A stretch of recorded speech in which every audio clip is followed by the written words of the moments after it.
Assalamualaikum warahmatullahi wabarakatuh. Di sini saya akan menjelaskan tentang anatomi fisiologi sel-sel darah.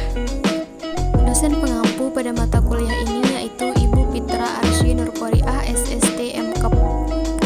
Sebelumnya perkenalkan, nama saya Rizky Anis Mardatin dari Prodi Sarjana Terapan Kebidanan semester 1 tingkat 1 kelas A. Yang pertama di sini saya akan menjelaskan tentang proses hematopoiesis dan tempat terjadinya hematopoiesis. Bisa dilihat seperti di gambar. Yang pertama, hematopoiesis merupakan proses pembentukan komponen sel darah di mana terjadi proliferasi, maturasi, dan diferensiasi sel yang terjadi secara serentak.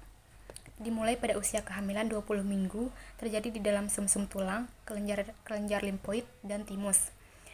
Di sumsum tulang, hematopoiesis berlangsung seumur hidup, terutama menghasilkan HbA, granulosit, dan trombosit.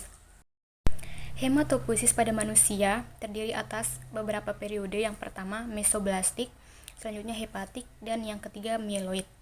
Yang pertama, mesoblastik, yaitu dari embrio umur 2-10 minggu. Terjadi di dalam yolk sac, yang dihasilkan adalah HbG1, HbG2, dan Hb Portland.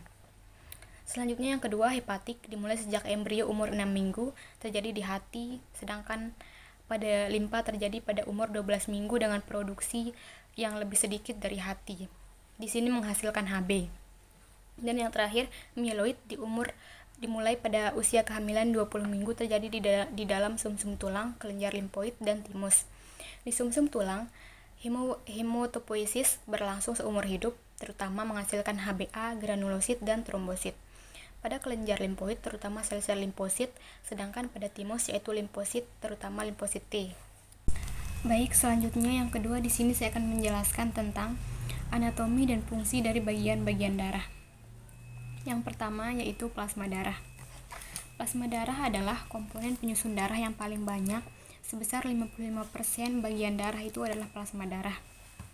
Plasma darah terdiri dari garam mineral, protein darah seperti albumin, fibrinogen, antibodi, nutrisi, hormon, gas terlarut, serta zat hasil ekskresi. Walau terlihat banyak penyusunnya, tetapi 90% plasma darah itu adalah air. Plasma darah ini berfungsi untuk mengedarkan nutrisi, hormon, dan oksigen ke seluruh tubuh. Baik, selanjutnya bagian darah yang kedua yaitu sel-sel darah, di mana sel-sel darah ini terdiri dari sel darah merah atau eritrosit, sel darah putih atau leukosit, dan keping darah atau trombosit. Di sini yang pertama, eritrosit ini berbentuk bikonkav dan tidak memiliki inti sel. Ukurannya kecil dan fleksibel. Sel darah ini berjumlah sekitar 4-5 juta sel per milimeter kubik. Berfungsi membawa hemoglobin yang telah terikat oksigen dari paru-paru menuju jaringan lain.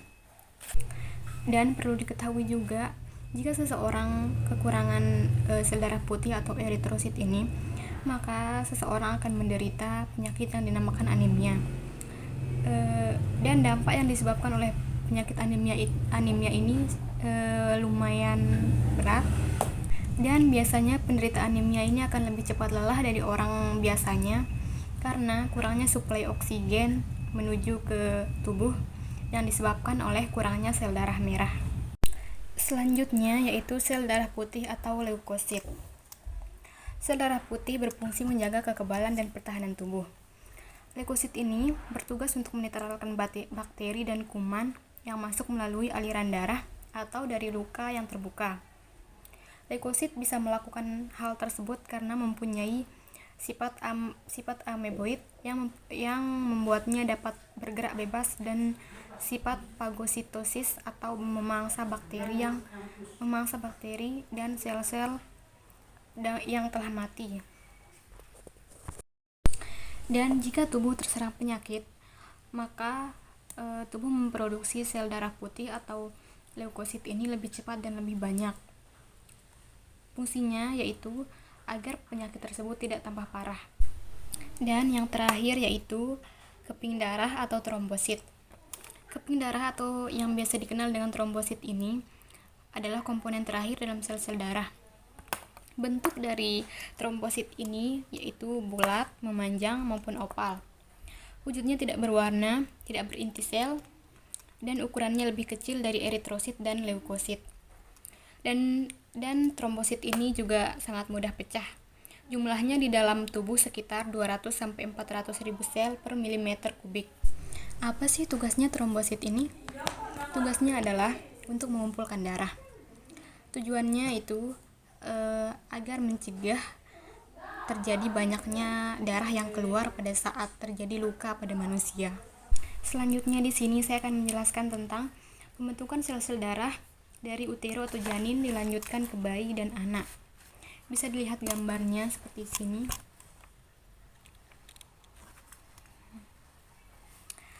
Eritrosit atau sel darah merah dihasilkan pertama kali di dalam kantong kuning setelah saat embrio pada minggu-minggu pertama.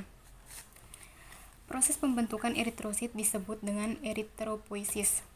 Setelah beberapa bulan kemudian, eritrosit dibentuk di dalam hati, limpa, dan kelenjar sumsum tulang. Produksi eritrosit ini dirangsang oleh hormon eritropoietin. Dan setelah bertumbuh dewasa, maka eritrosit dibentuk di sumsum tulang membranosa.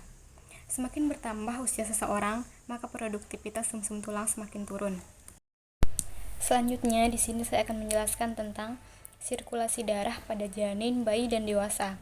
Dan yang pertama yaitu sirkulasi darah pada janin dan bayi. Bisa dilihat gambarnya seperti ini.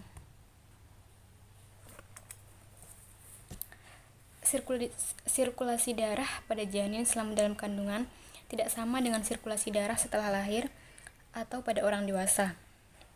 Karena paru janin belum berkembang sehingga oksigen diambil melalui plasenta. Fungsi dari plasenta yaitu menyediakan makanan untuk janin yang diambil dari darah ibu. Bekerja sebagai paru janin dengan menyediakan oksigen darah pada janin, menyingkirkan sisa pembakaran dari janin serta sebagai penghalang mikroorganisme penyebab penyakit yang akan masuk ke dalam tubuh janin. Sistem sirkulasi darah pada janin meliputi vena umbilicalis, ductus venosus aranti, foramen opal, ductus arteriosus bothali, dan arteri umbilicalis. Vena umbilicalis yaitu pembuluh darah yang membawa darah dari plasenta ke peredaran darah janin. Darah yang dibawa banyak mengandung nutrisi dan oksigen.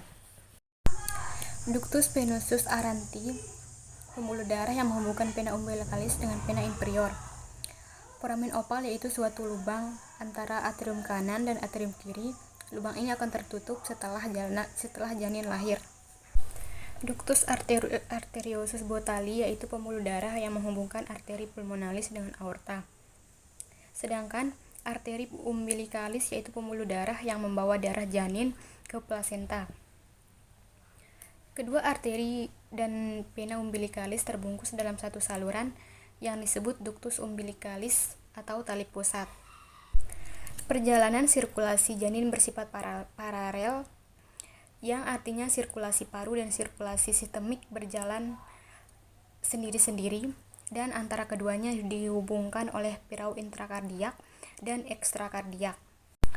Pada janin, sirkulasi darah dengan oksigen relatif yang cukup, yaitu PO2 sama dengan 30 mmHg, mengalir dari plasenta melalui vena umbilicalis.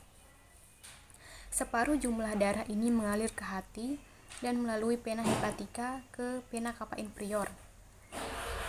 Sedangkan sisanya melalui ductus venosus langsung atau memintas hati ke vena cava inferior yang juga menerima darah dari tubuh bagian bawah. Sebagian besar darah dari vena cava inferior mengalir ke atrium kiri melalui foramen opal. Selanjutnya ke ventrikel kiri yang kemudian dipompa memasuki aorta ascendens dan sirkulasi koroner. Dengan demikian, sirkulasi otak dan sirkulasi koroner mendapat darah dengan PO2 yang cukup. Sebagian kecil darah dari vena inferior memasuki ventrikel kanan melalui katup trikuspid. Darah yang kembali dari leher dan kepala janin mengandung O2 sangat rendah, yaitu PO2 sama dengan 10 mmHg, memasuki atrium kanan melalui vena cava superior dan bergabung dengan darah dari sinus coronarius menuju ventrikel kanan. Selanjutnya ke arteri pulmonalis. Selanjutnya yaitu sirkulasi darah pada orang dewasa. Sirkulasi darah pada orang dewasa bisa dilihat gambarnya. Pada orang dewasa, jumlah volume darah yang mengalir di dalam sistem sirkulasi darah mencapai 5-6 liter. Darah terus berputar, mengalir di dalam sistem sirkulasi sistemik dan paru-paru tanpa henti. Pembuluh darah arteri terdiri dari dua, yakni aorta dan arteri pulmonalis. Aorta berfungsi mengalirkan darah dari jantung atau bilik kiri ke seluruh tubuh. Sedangkan arteri pulmonalis berfungsi mengalirkan darah yang kaya CO2 dari jantung ke paru-paru. Urutan peredaran darah pada manusia terdiri dari urutan peredaran darah besar dan urutan peredaran darah kecil. Urutan peredaran darah besar yang benar adalah berlangsung dari jantung ke seluruh tubuh dan kembali ke jantung. Secara detail, jantung atau bilik kiri menuju aorta, setelah itu menuju pembuluh nadi, setelah itu pembuluh kapiler, dan menuju pembuluh balik ke atas dan pembuluh balik bawah, setelah itu jantung atau serambi kanan. Selanjutnya, urutan peredaran darah kecil melalui jantung ke paru-paru dan kembali lagi ke jantung. Secara detail, urutan peredaran darah dimulai dari jantung atau bilik kanan menuju pembuluh nadi paru-paru, menuju paru-paru, selanjutnya menuju pembuluh balik paru-paru, dan menuju jantung atau serambi kiri. Mungkin hanya ini yang dapat saya sampaikan, kurang dan lebihnya saya mohon maaf. Terima kasih dan assalamualaikum warahmatullahi wabarakatuh.